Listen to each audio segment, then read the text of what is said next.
श्रीमद्भगवद्गीता अथ पाञ्चदशोऽध्यायः। श्रीभगवानुवाच ऊर्ध्वमूलमधःशाखम् अश्वत्थं प्राहुरव्ययम् छन्दांसि यस्य पर्णानि यस्तौ वेद स वेदवित्।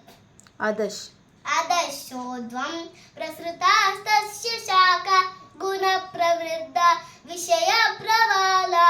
अधश्मूलानि यनुसन्ततानि कर्मानुबन्धीनि मनुष्यलोके न रूपमस्येह ततोपलभ्यते नान्तो न चादिर् न च सम्प्रतिष्ठा।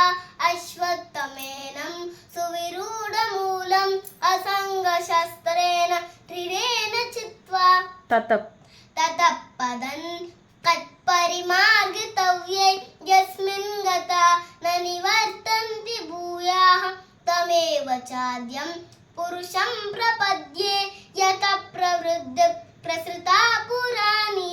निर्माणमोहा चितसङ्गदोष आध्यात्मनित्य विनिवृद्धकामा द्वन्द्वैर्विमुक्ता सुखदुःखसंज्ञे गच्छन्त्यमूढः पदमव्ययं तत्। न तद्भासयते सूर्यो न शशाङ्को न पावकः यद्गत्वा न निवर्तन्ते तद्धाम परमं मम।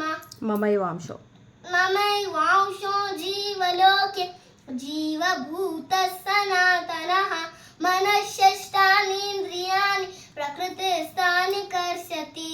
शरीरे यदवाप्नोति यच्चाप्युत्क्रामतीश्वरः गृहीत्वैतानि संयाति वायुर्गन्धानि वाशयात्। श्रोत्रे चक्षुस्पर्शनै च रसनं घ्राणमेव च अधिष्ठाय मनश्चाय विषयानुपसेवते।